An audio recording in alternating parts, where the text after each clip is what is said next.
this thing off.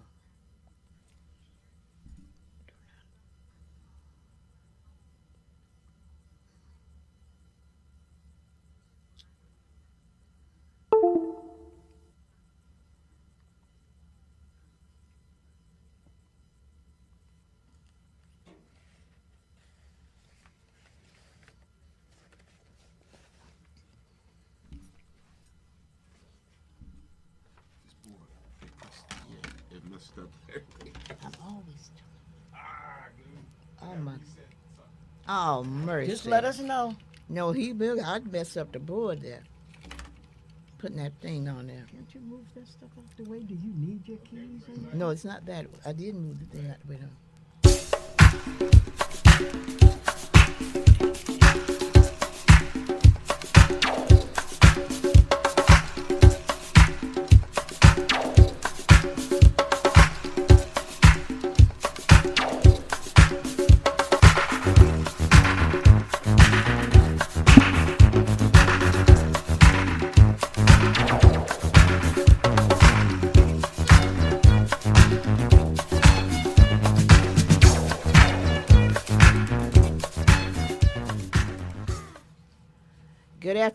Good afternoon, my villagers.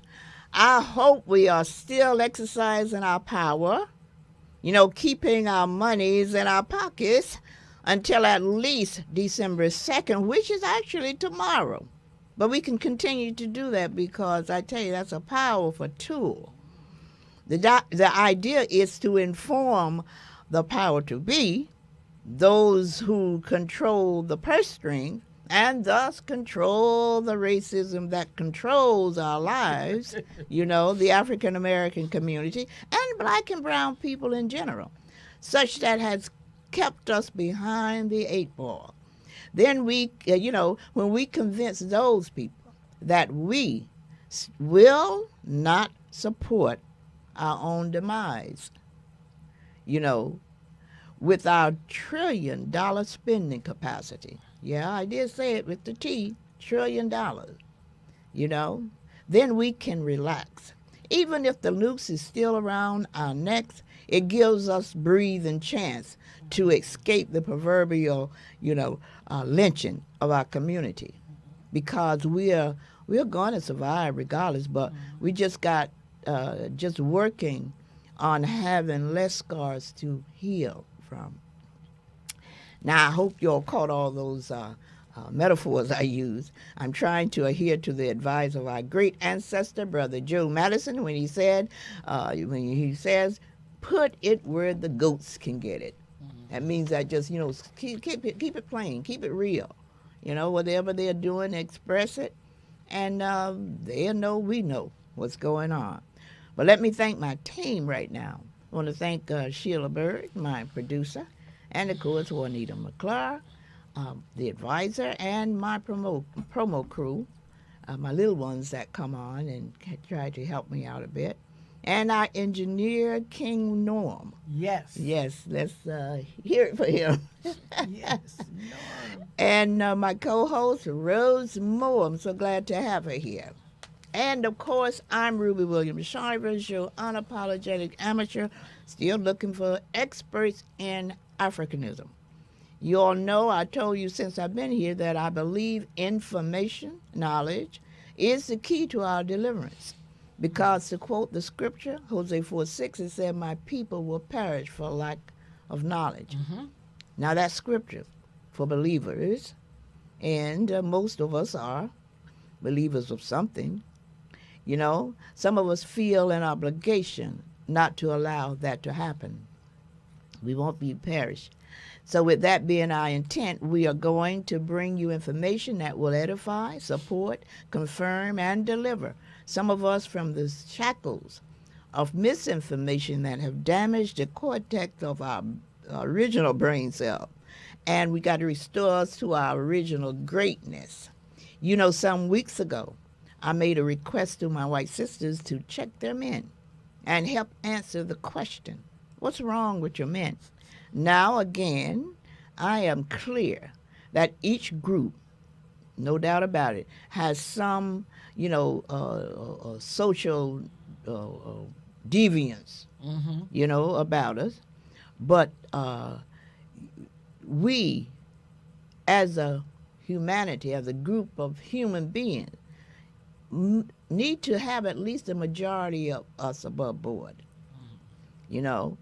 and but in the quote white community, let's be real, the majority of the male population holds that distinction. It's same as though our white men, well, let me put it this way. I can make that assumption because it seems that majority of them voted for Trump. I said to me like 60% of them, white men voted for Trump. I believe it was more, The but Great White Hope. the Great White Hope. And since he's at the top of the food chain in that community, that means that the biggest and most influential of them all hold that distinction. Now, when former President Barack Obama, an African American, was president, is at the top of the food chain. He represented, though, the best Yes, in he us. did. Yes, He represented did. the best in Yes, us. he The did. majority of us could be proud. In every category. Right. We could stand on any platform and be proud. Yes. Not that we agree with everything or Right. every policy Right. he made, Right. but his humanity And character. and character was never in question. Mm-hmm. But the man now in the White House representing the best in his group has in less than 1 year conducted raids on innocent people, Mm-hmm. babies handcuffed from their parents, And separated. people blown away Mm-hmm. indiscriminately in the middle of the ocean. Mm-hmm. You can't tell me that's human Oh, nature now. God. That bestiality. So what I've been bringing to you is the information that's firstly readjust our thinking to what have been stripped and consequently left many of our people rudderless, sailing blindly. So when the question becomes what you're going to do about it, my answer is whatever is available to you. If it's boycotting, if it's spreading the news, if it's telling your people to vote, if it's withholding your dollars, whatever. There's something we all can do, and as a matter of fact, must do. So I just want to say on that point, not to cut you. No, go on. But that was so profound what you just said. Anything that we can do. Right. Because we all have a responsibility towards a civil movement, Yeah. civil action. Anything, because it's so towards social difficult now justice. to think about what we can do. I understand that clearly. Yeah. Spot 9 been in it, put in it so suddenly. Mhm. We're looking at a year going by now, but this man did this within 3 or 4 months. That's what I'm talking So about. it's hard to come up with something that maybe some of us think we can't do. As I said last week, even with age, some of us older folks say, no, it's past our, Not but really. no. Not You have really. to get there. As long as you got breath in your body, Right. there's something you might be able to do. I come here every Monday, That's right. and you are here every Monday. We are doing what we can do from this point of view. We're doing other things. But then there are those of you who could just, now that, there was a time that I might not have concentrated so much on the voting. I can continuously tell my people now every Yes. opportunity you get to vote. Vote. Vote. Because don't ever think that voting don't count. Right. We may have thought that before, Right. but if you look at the situation now, something should tell you, oh yeah, it counts. Right. Counts in a big way. It really, really It counts in, in so a we big way. can. Right. There's we can do something. And withhold our dollars, like you Withhold our said. dollar. Resistance. Yeah, resistance. In many ways, we can Now do that's that. a powerful way Exactly. to do it. Yeah. Exactly. And so here we have created 2 segments, as I said to you before. One for your information and bring on people who will confirm and agree and educate us to those things that we know already, but we sometimes hear it from other folks and it, makes it more palatable. Then the second segment is the African speech. What we try to do is to hear from our Yes. brothers the and motherland. sisters on the Yes. motherland. Hear what they're talking about, because they're coming with some great stuff now. And and I'm going to hear now from my co-host and director of the young people from Williams ACAP, Williams, a Cubalon Academy in Plainfield, May's Den, we call it. I will bring on she will bring on some information for us, Miss Rose Moore. Hello, villagers. Hello, villagers. I tell you, I miss my babies. Yes, I miss them yes. presenting. But they are so talented, and they're just as busy as we are. Yeah, they really are. They're not School idle at and all. all their extracurricular activity. Exactly. But that is good. That is very good because they're learning. Yeah. They are learning, and they're learning not only to learn, but they're participating. Yes. Participating in school, academics, the arts, and they are going to make a significant contribution to this world. So that being said, I am looking forward to what we're going to present. We're going to start back the last Monday. Is that correct? Last Monday Monday of in the month. December. And I want everybody to tune in. And I'm also going to try to bring in some more young people to be there to support them online. Yeah. Because it's good to see your peers and your friends Yes, supporting exactly. you online, especially when you got something to say. Exactly. So we're going to do, like I said, And we're from gonna what I start hear, off- they are going to have something to say because I think you got them starting off with this book. Yes. Their first book Yes, presentation yes, will be yes. what is it? The you got me Carter. forgetting now. I know. What's his name? Carter. The miseducation of Miseducation Woodson. of the Negro. Woodson. The miseducation of the Yes. Negro by Carter Carter G. Woodson. Carter G. Woodson. Absolutely. That's who it is. And they're going to definitely talk about different highlights and excerpts in the book of how we became miseducated, okay, by them holding back and by them deterring us. Everybody knows Education versus Brown, how they tried not to give us an education and let us in the schools. And then when we did get in the schools, they tried to not let the tax dollars support the black schools. So we Exactly. had poor books, poor equipment, but they'll tell you all about it because it's important for them to know so that they will value Exactly. their education, especially at a Kubalon ACAP. It's when you get that extra privatization of school or a Right. charter school where you can have control over the curriculum. So we're going to look forward. Everybody, I want you to cheer them on and support them because they're going to educate you too. Yes, they are. Speaking of books, my book is on the it's out of print. I mean, it's on not out of print. market? It has finished print, and it will Okay. be on the market soon. I am so All right, excited all about right, it. all I was right. trying to bring it up here on my phone, and I don't know if I knew how to do that. So Well, I'm going to buy one and I want a okay, signed but copy. the name of the book is What's in a Name? What's in her name? Must You Tell Everything is the Right, subtitle. right. And I'm just going to tell you a little about it because I'm so excited. I heard from my publisher just last evening, and she sent me the picture, and I was trying to bring it up for you. But it is so exciting. It's the book. Yes, you you have have the one? clip. I'd appreciate it if you do. It's What's in a Name, and I tell you, I'm excited. This I book, am too. this book been in it's been percolating for at least 20 years, believe it or not. But that It message came is from so powerful. it came from my little nephew when he was about 8 or 9 years old. He had come up from his home in Virginia, he and his little sister, and they were with their godmother, my sister Rose, who's their godmother, and their aunt. And so she took them out to dinner and was asking both of them questions.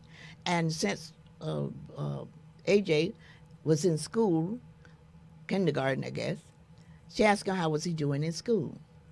And he said, good, I'm doing good. And the little sister who was with him, she wasn't in school yet, she said, oh, no, you not. She said, the teacher told my mom that you weren't doing so good. And he looked at her. You and gotta he, love them. he them looked at her. siblings. He said, must you tell everything? And when he said that, I was blown away. but it stuck with me. I tell And you. I said to myself, she sounds like a little tattler. And if I continue to tell her, must you tell everything, she's going to continue. She will believe one day her name is That is Must. too funny. So that's where the idea of my book came from.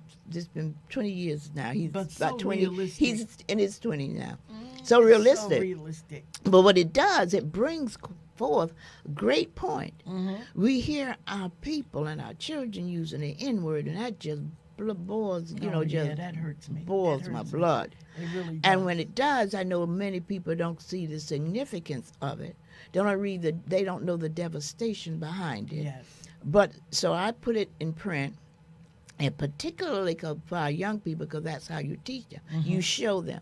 And what happened with this book, just to give you a brief little segment of how it runs down. Mm-hmm. I want you to get it. You got to buy the book. I want you all to, wherever you get your book, and I'm going to give you the name of 2 black bookstores here locally, and I know you all must know some other ones. But even so, wherever you get your book, where it's Barnes & Noble or whatever, call in for it. Ask for it. Ask for it. Yes. We'll give them the idea that we need to get this book. It's wanted. Yeah, It's wanted. needed.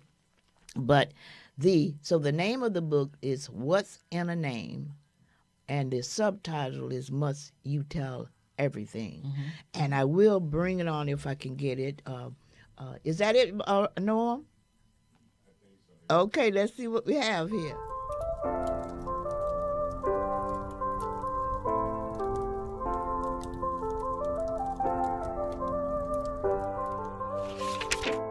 Sticks and stones can bruise the skin, but words go deeper, they sink within.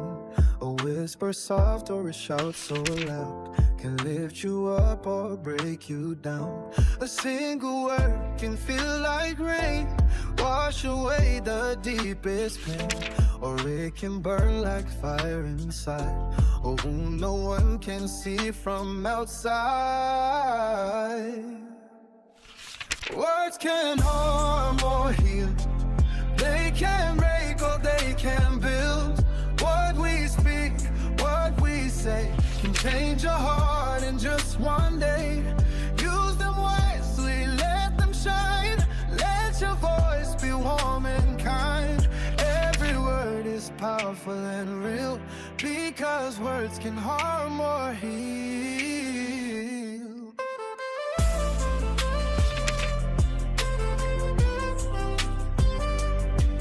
Remember things said years ago.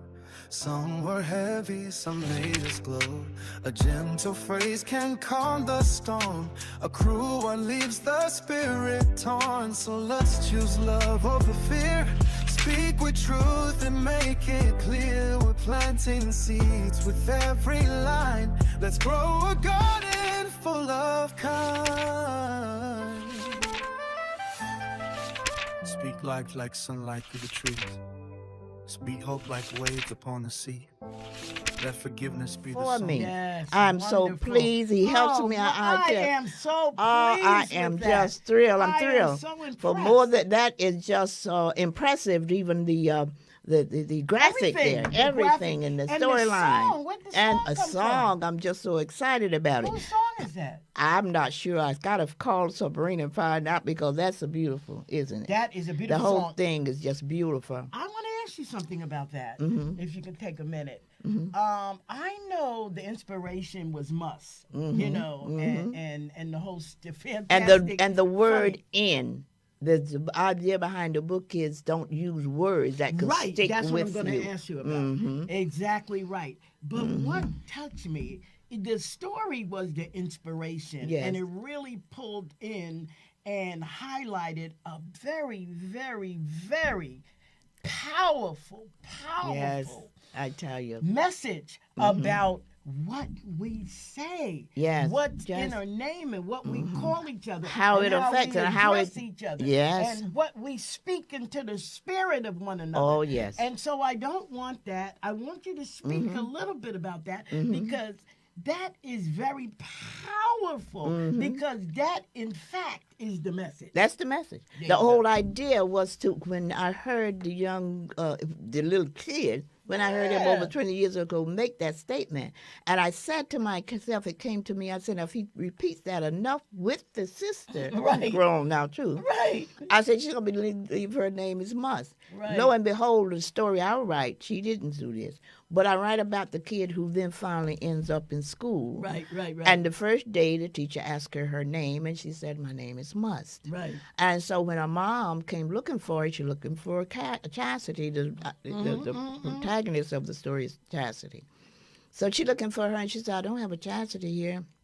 Your mom obviously was just flabbergasted and just, petrified. She said, I dropped my child off here at school. She said, no, well, we don't have Chastity here. And by that time, Chastity appeared from wherever she was. And she said, there's my baby. And the teacher said, she told me her name was Must. And the mother knew right away what was happening, how that came about. So the mother then got the kids together because she had picked up some other one from another classroom. And so they all was there, so she pointed out to them again, I told you what you call a person is sometimes what they think they are. That's So right. that's why within the book, you'll see where one of the kids called each other the N-word. Right. And someone made the statement, well, that's a word of endearment. No, Right, you it don't. is not. No, it is not. It Because is if not. other folks don't use words, negative words against themselves as words of endearment, there's no reason we should use it. Right. I tell the story about just recently, maybe less than a week or so ago, I read where Kanye West, someone said he had his last song had something about Oh yeah. Hi Hitler. I heard about it. But he was going to appear in Brazil, I think, sing At a at a concert. Yeah. But the president of that town, of that country, wherever it was, made it clear to him, if you come over and you use that word on stage, I'm going to have you arrested. Right. So it shows you the importance and the significance of words. In Germany, they don't even allow you to use the word Hitler, Hi Hitler. Wow. So Wow. we will allow ourselves to use that word and then going to categorize it as a nice word or a word of endearment. No, there's no word of endearment. You're right. And That's for why we those gotta of us teach. who know, Teach you don't have to be 150 years old Right. like I am. Oh, But you you- like that. But you Sometimes you feel that way though. Me too. but what you need to know, you need to be educated, not necessarily book educated. You need to be knowledgeable. I use that word. Made aware. You need to be knowledgeable to know that certain words are detrimental to your mentality, to yourself, if you continue to use them and others. indiscriminately. And that's where some of us have come. And I don't blame us about that. If I blamed us, then I wouldn't be true to my book, Right. what said verbal healing. Right. I say we must reject tired, trite, tasteless, and other nonsensical expression that keep us Right, damaged. right. Because people have put that on us. We didn't Right. put that on ourselves. Right. 200 years of indoctrination, Right. in addition to the additional 200 years that ongoing racism and have put that in us to make us want to believe we are those things that they call us. We know we're not. Right. If we believe our history, I say this often, you either believe your history or you don't. Now, if you believe your history that tells you you're the greatest out there, that you built the pyramid, that you created science, that you created medicine, that you did all that, now if you believe that, then you got to ask the question, well, I wonder what happened to us in the time period of 1619 or thereabout to the 200 years enslaved. And I don't even like to use the word slavery because it was certainly more than what the average person went through. Right. Other right, folks who right. going through tribulations and trials, it's not the slavery we went through. There's a word that was coined by a sister, and I can't think of her name right now, Anna, I think, Dr. Anna, called Maafa, which is closer. I don't think that's a key what is Swahili. Key Swahili meaning the worst experience, the most devastating experience, and that sums it up somewhat. But it doesn't quite encapsulate the. We were. I just really learned recently. We were cannibalized. Yeah. eaten. Oh, I've known that. I've known that. And I've then known that. we were stripped of all everything dear to us, our language, our culture, our religion, blah, blah, blah. And all that, in addition to that, we were inhumanly treated, you know, like no other human being that we Yes, ever read yes, about. yes, Not even like yes. animals, because they really very careful how they treat the animals. So with all that against us, no wonder we would have someone who use a word like an N-word and think it's a word of endearment. So while I'm not blaming them, that's why I emphasize so seriously about how we, as what I consider those experts in Africanism, and I use that deliberately and intentionally to let you know I'm not just talking about any expert. Right. I'm not just talking about anybody got a PhD. Right. I'm talking about people who studied us in depth in terms of how we went through the 200 years Our plight. and how it Yes. continued to manifest itself in us. And we don't And know not that. in a good way. Not Not None in a of good it. way. It's None in a of it. very bad way. That's right. And what happens now, we're going to have to get the same kind of treatment that you would think of giving a person with the virus. We're going to have the person to go in and identify it. First, analyze our condition. They have done that. Identified. Create solutions for it. Because we know the condition. We have experts who have come through it. Dr. Joy DeGraw, she wrote Post-Traumatic Slave Syndrome. There's Dr. Francis Cress Wilson, who wrote the ISIS papers. There's those Dr. John Henry Clark, and there's Dr. Jeffrey. They're people, we got the experts out there. Now they've got to do like the oncologist or the cardiologist that will come together under an umbrella. Usually you get together in laboratories, get together in university. You become somebody, you got to write a dissertation about what you know. See, we grab anybody off the street. We'll grab a Kanye West to talk about us. But by the same token, we cannot grab a Barack Obama. He had PhD and was the president. Right. Some of our young black men were just a little bit offended when he came up with the idea. What was that book he wrote? Something forget. Keeper. My Brother's Keeper? My Brother's Keeper. Yeah. And he meant well, but he saw it implied in that book that our people, particularly our men, didn't do all they could do, and some of the stuff is their blame. Right. Now, because he didn't know, he hadn't grabbed it quite like the experts I'm talking about would grab it. They would say, no, there's a reason. Right. If they're not doing, if you knew better, you'd do better. Right. So they would figure out and what I know it they is. didn't know better. Right. I know that. Exactly. Not that they were ignorant. No, not ignorant in the good But academic the thing sense. is, there's a certain, we have to come together. And there's something you always said that keeps ringing clearer and clearer about truth. Yeah. Crush About the earth. truth. And We'll that rise one- again. But that other one about About truth and justice. Yes. And there's another one I love so much. They say change only That's comes it. when truth is spoken aloud. Right, You can't just change. hold this stuff. So that's why we here at this podcast are not holding things back.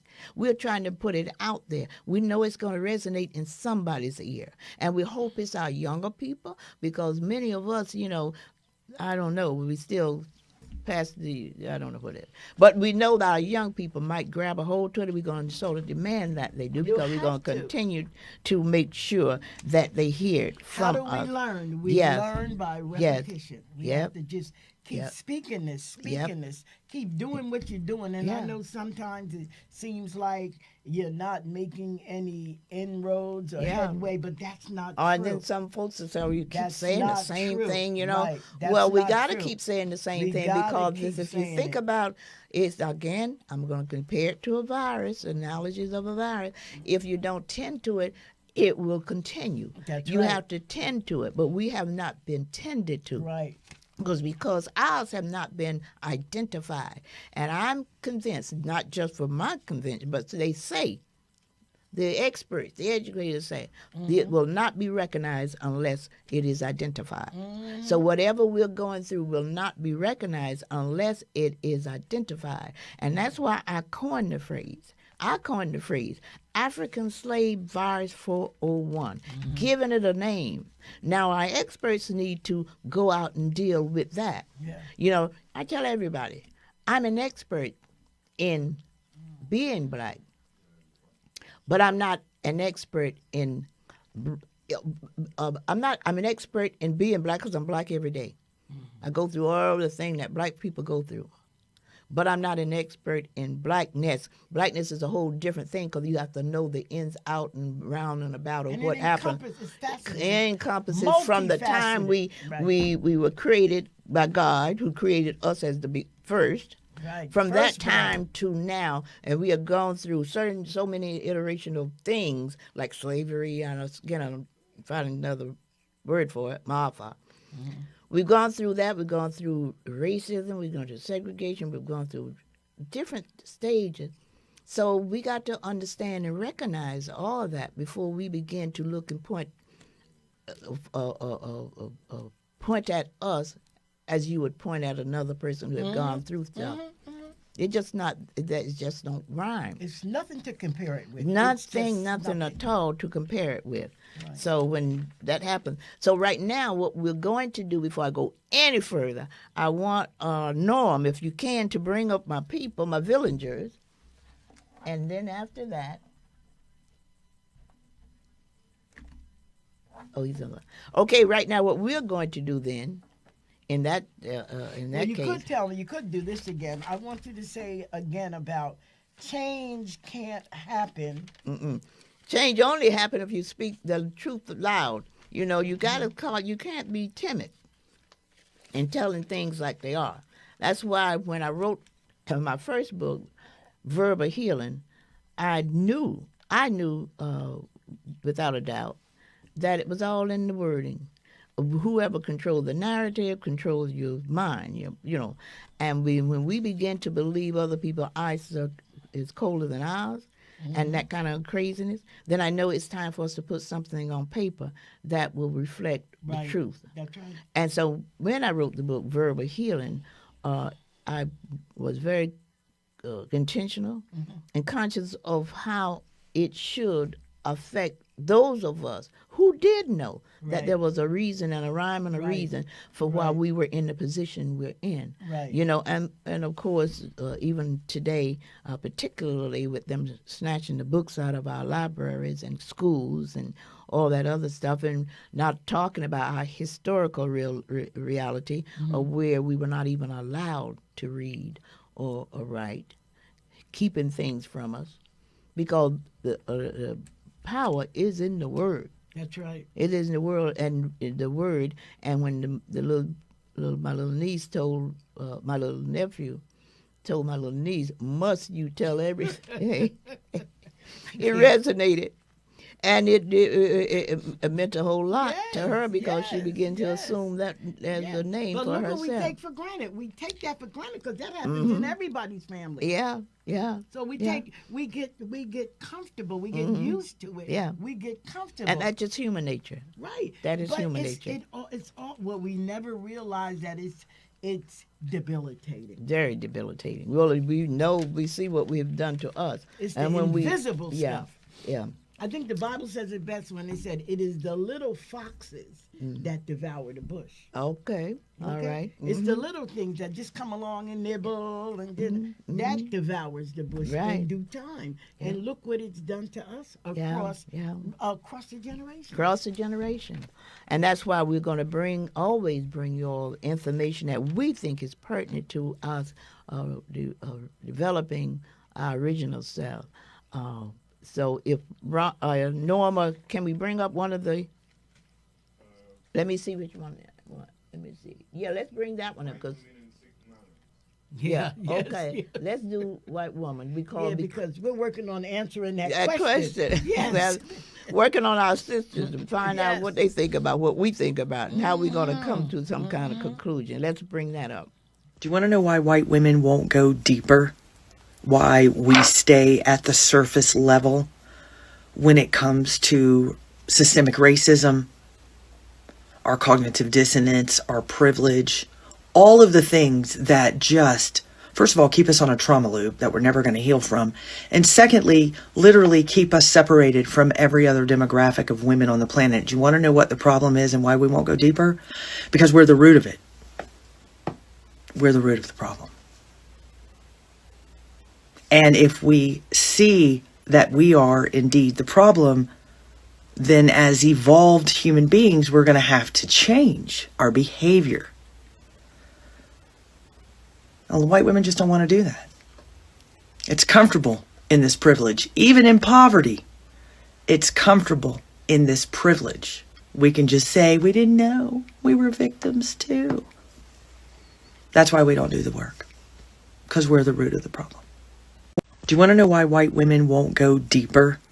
Why we stay at the surface level? Just what I said before. Wow. Once we can admit, once we can look inside our own selves and say, this is the problem, and until they say it, we're not going to, and I say we, I mean some of us, obviously some of us know, but we will reject the notion that the onus is on them to clear whatever is going on in their community. It's not ours, We're going to be the savior, as I see it. But till we know, each one of us know ourselves, we can't do a whole lot about it. So we will continue to bring information such as this on. Mm-hmm. Now, if we can bring up the one Norm said, sick minds. Wasn't that the one we just had, sick minds? No, that was white women. Oh, white women. Mm-hmm. When we look at racism and white supremacy, we're not just talking about hatred or ignorance. We're talking about a deep psychological sickness that has been normalized, institutionalized, and passed down like a generational curse. Because think about it. What kind of mind sees another human being, a whole creation of God, and believes they are superior because of the amount of melanin in their skin? What kind of psyche dedicates centuries to building systems, laws, religions, and economies to justify hurting, stealing from, and traumatizing an entire group of people? It's not normal thinking. That is pathology. Racism ain't rooted in strength. It's rooted in fear. Fear of equality, fear of accountability, fear of losing power, fear that if we thrive, they lose control. That fear creates delusion, and delusion creates violence. That is textbook mental instability, y'all. White supremacy required a mass delusion so strong that it convinced a whole society that kidnapping, raping, selling, and lynching human beings was not only acceptable, but moral. Now that requires cognitive distortion. That requires disassociation from reality. That requires a lack of empathy. All of that is symptomatic of a collective psychological illness. And here's the real truth. The harm that they inflicted on Black people for generations was a mirror of the harm already living inside of them. Because mentally, whole people don't create oppression. Confident people don't need control. Emotionally healthy people don't need domination. Only a sick mind needs to convince itself that others must suffer for it to feel superior.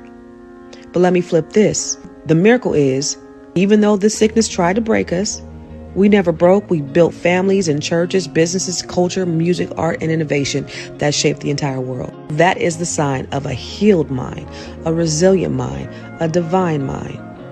The real mental illness is racism. The real strength is the Black mind that survived. And that's why we tell our stories. That's why we honor our ancestors. And that's why we remember our history. Because understanding the sickness helps us stop internalizing it and start uprooting it at its root. Because we are the descendants of greatness. We know that. And the world tries to study our trauma, but they never acknowledge our triumph. And every day that we wake up, we're breaking generational curses, y'all. Generational curses that we didn't even create. And we are the evidence that even in the face of all this madness, we're still excellent. Now drop a Black fist in the comments and share this with someone who needs to hear this Black History gem. Yes. Now, don't you all think we need to hear this, my villagers? Okay, let me see my villagers. Bring them up, Norm. I just want to say hi to them, and I know everybody's off for a 3-week of family gathering. Yes. And all that. So, Walter Shivers, I'm on deck from California. That's my son. What is that? Bring it back up, no? Oh, Newbern. Okay, Newbern, Nambula. I love the book. Bet you're from Namibia. Okay. I'm not reading so correctly because I don't have my glasses on today. Good afternoon, family. Lloyd Shiver. Claude Cheney said, finally I made it. Hi, Ruby. Okay, Claude, so glad to see you. So good to see your face. Rashida Johnson. All right. I'm just so glad when I see you all and just encourage us when we see you watching and listening and absorbing. And we just thank you so much. Now, Norm, if we have our speak from Africa, we're going to bring that up. Yes. What? Oh, it didn't work? Oh, my goodness. I don't like that. Well, let me see one we had before because it's important. Do we have anything You choose, Norm. from Africa there? Even if it's one we did before, we can never get enough. Yeah, because he's hearing from our encouraging. brother. He's always encouraging. Yeah. If not, then we'll go on without it. I know he tried to send one in. He said that something happened. That's technology for you. You know, it will go awry sometime. Okay. What is number 9? White racism. Did we do that one? Yeah, that. Yes. Yeah. Stop rebranding racism. You and I both know exactly what is being said, and I am so nauseous of living in a culture where white leaders are standing up and they're sanitizing racism with these slights and these little cuts and acting like I'm the least racist person in the room. You're not fooling anyone. And I see it, and the reason I know it is because I am you. I am a white male. I grew up as you grew up. And hear me when I tell you, I've spent the last decade having to heal the deepest, darkest shadows of racism in my own heart. And if I've had to do that, then you better believe it's in you too. Stop rebranding racism. That was so profound. It's so That was profound short and powerful, profound. and it's Yes. just so needed now in these Right. times. And it takes them Yes. to confront them Them, exactly. because they know they are them. The same as we have had to confront whatever our illnesses people, were, and we know yes, where ours yes, come from. yes, yes. You know, but they have never been confronted with, trying to deal with theirs to find out where, because they never thought they had anything, and we just kind of. Not confirmed it. We went along with the idea that, and we start repeating the notion that they were at the top. They were the best. Because when Yeah. you hear the expression, "I'm just as good as you are," that's Right. giving them that's saying you are good. I'm just as good as you are. It's just those little nuances that we don't think about. Right. That once let we it try, go. we put it We out let it there now, go. we will begin to think. So, okay, all that we have been giving them credit to. Well, same as with black on black crime. Yes. We said that because they fed that to us. Didn't Right. realize that there were more white on white crime than there ever was Right, black on black absolutely, crime. just like the welfare. Yeah, just like the lie. welfare lie. Yeah. We were the welfare queens. We were the welfare, and they were getting more welfare, renaming it, subsidies and all that kind of stuff, but it was welfare anyway. And we should have knew better. Yeah, but We well, should've not knew better. necessarily, because if you again, what 200 years of brainwashing has done. If we don't understand that now, we will not believe that we can be affected by that 200 years of solid deterioration of our natural selves. And it worked itself right into our community, Our psyche. definitely. And then we repeated. So generational, it's a generational Yes, curse. it is. Yes, it and I is, won't Ruby. use the word curse because I'm saying it's a generational effect on us as African people. But in Yes. spite of it, like what one of the folks who said just before, they cannot destroy us. Right. Bottom line, we cannot be destroyed No. by them. No. So it just didn't happen, but it did affect us terribly. And once we understand that, we'll understand all the reasons that we are who we are and how we manifest ourselves Right.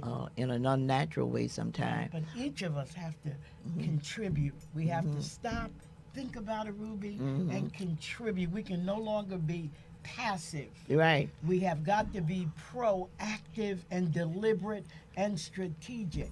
Right. While we're doing our part and getting defining the problem and making people aware and encouraging people and inspiring people, Yeah. everybody has to pick up arms. Well, as our dear brother say, what you gonna do about it? Exactly. And that's, I think, though, if we look Exactly. around and see what's happening, I listen to this station all the time, Urban News, and I encourage my people to start listening to black information, black news.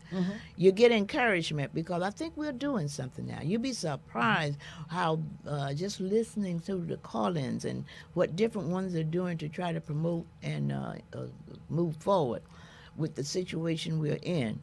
And even as I said to you last week, and we continue to, I don't know, they call it a boycott, just say withhold your monies. You know, because we're $1 trillion people. We'll spend a whole lot more money than we even dreamed that we have. And if we could just withhold it for a minute, Right. can show people, like they did with that boycott, Right. 365 days, I think, right, down right, that boycott of Selma, Alabama, right, right, and it made a difference. right. So That's what they care about, the they money. care about the money. Money. And if we withhold our money, and when they came up with this lie some couple of weeks ago, this AI rendition of black people going around creating militias, that was a lie, but that was an intent to come in on our men. And they figured if I can put that lie out there, Right. then I can send the service people on, whoever they send on you. Yep. And but we don't even need to do that. We need to just withhold our money. Our money is our Right. militia Right. these days. Right. And if we withhold those $1 trillion that they expect from us, you know, we don't have the business. We're giving Right. it anyway to other folks and promoting their businesses Right. and stuff. Right. But to the extent that we are learning it, I am encouraged. I really am, because I see a lot of change in even the way many of us have thought about ourselves, realizing that it's not our fault. And I believe one of the reasons is because many of our white, quote, brothers and sisters are making the statements themselves, declaring who they are themselves, you know. But what I want to say to my villagers, that when I bring this information on, if you at any time need to, we don't have a call-in here at the podcast, but what we do look at you at your comment, and Norma, if you could bring them back on, I just want to hear what a few people are saying, if they have anything to say. We'll bring our guests back on, our villagers, really, not our guests. Norm? Okay. If we could bring our group back on. The villagers. Yes, Okay, let me thank see. you. Okay. Okay, if you have anything to comment about, just do that. And with Octavia, good afternoon, everyone. Octavia is listening. Walter Shivers again. Newton Nambili. I hope I'm pronouncing your name correctly, but it's a nice looking name. I love the book, Bertha from Nambia. Okay. Lloyd Shiver, good afternoon, family. Claude, yeah, good to hear from you, Claude. Finally, I made it. Okay.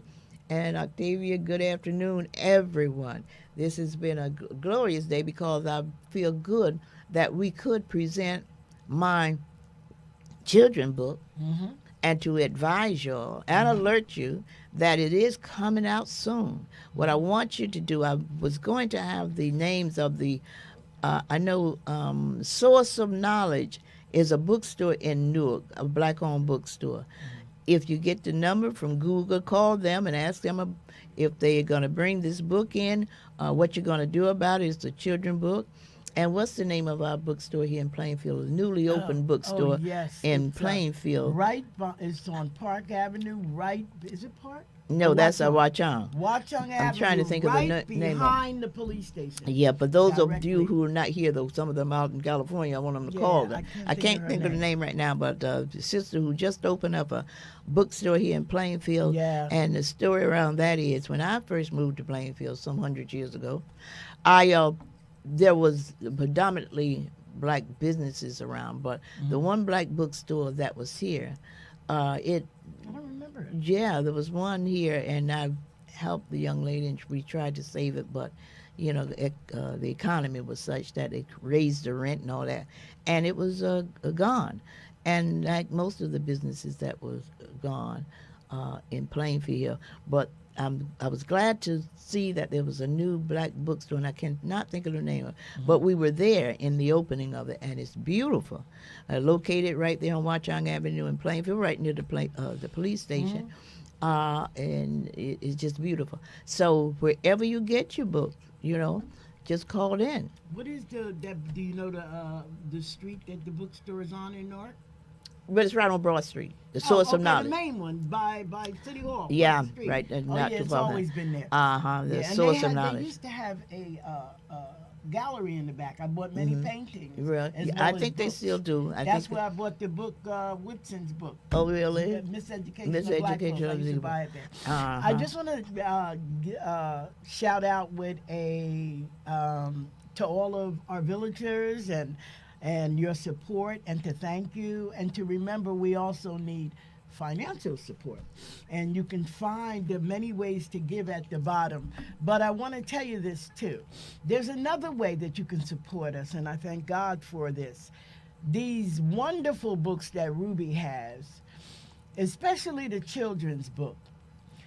I remember when I was in school, I used to have the book with the lily white. They weren't white, but the page used to make them white, and the yellow hair.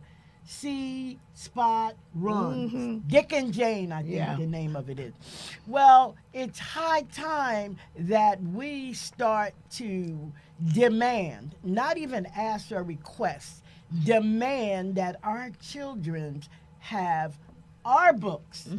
We know our children best. Yes. We demand that they have our books in their schools. Yes. And their school libraries. So when you, not only the bookstores, but to request it from the local libraries. And I know that I'm going to start right here at Plainfield Library. Right, exactly. Because there's enough melanated teachers, male and female melanated teachers, our people that will support that.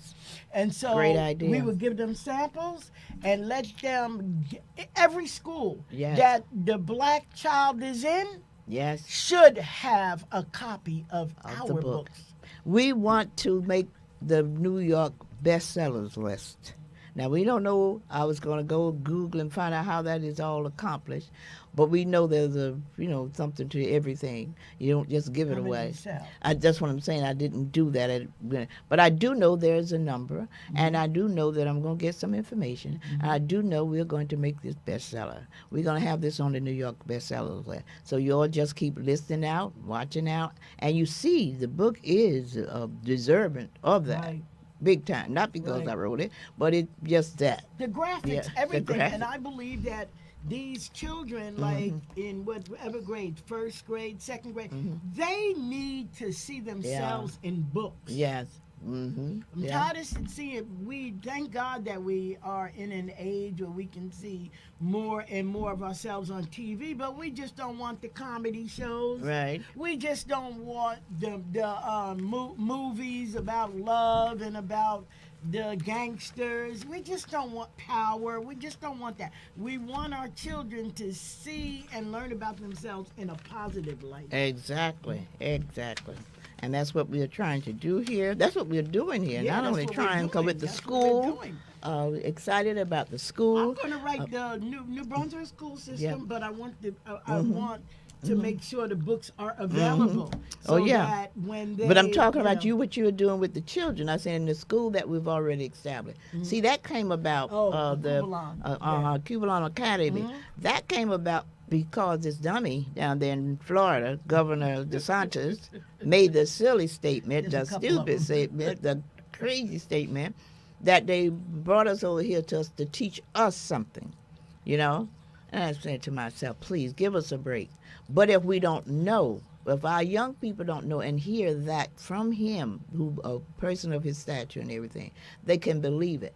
So at that time, a couple of years ago, we decided, say, no, we're going to create homeschooling specifically and intentional to learn Black history. That's where we go.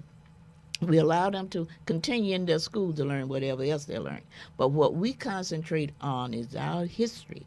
So that's what we get about 7, I think about 9 of our kids so far. These are nieces and nephews, whatever. That's what I suggest you do. Anybody can do that. Grab a few kids from wherever. If you can get them for 10 minutes or so, you know. Right. Because they got so many other things now to occupy their time. But if you could get them for 10 minutes, so teach them their history on a weekly basis, daily basis, however much time you can grab them and for a second, and they will learn it from home. Because that's where it needs to be learned from anyway before they go out in the world to hear a person like DeSantis speak that stupid stuff. By that time, they will know from home, no, that doesn't sound right. They will know what they have been taught. So just get a group of 2 or 3, and each time you can, teach them wherever you can. It doesn't have to be a school. It can be just a gathering, you know, and that's what we've always done since we've been brought over here from our homeland of Africa. And I just appreciate you all every day for listening to us. And we're going to be bringing guests on as we go along. But I thought it was more important now for us to get the basis of what we, from this podcast, intend to be. And that is for us to restore our minds with knowledge. First of all, who we are. Yeah, and you know, and defy the notion that we are nobody and that we had to be taught to be brought, brought over here to be taught when we created everything. I'm going to next week. There's someone who came on my feed with a list of creations. We know we created many things that they don't even give us credit for. But to the extent that they have given us credit for certain things, I'm going to be bringing that on next week. That'll be great. I was blown away. And I was thinking about where the children are concerned. I have to do it a little more, but if you villagers got ideas, we definitely, that's another thing. Yeah. We definitely want feedback of the ideas in which we can enrich what the child.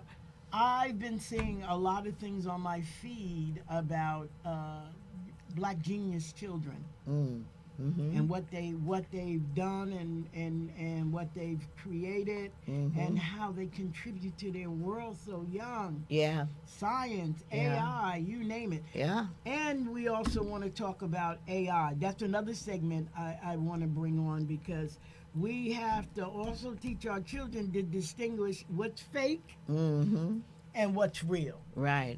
Enough of the lies. Yeah. Enough of them sugarcoating what is dead wrong and evil. And enough of them feeding our children misinformation. Misinformation. That's the bottom line of misinformation, because they get a lot of information.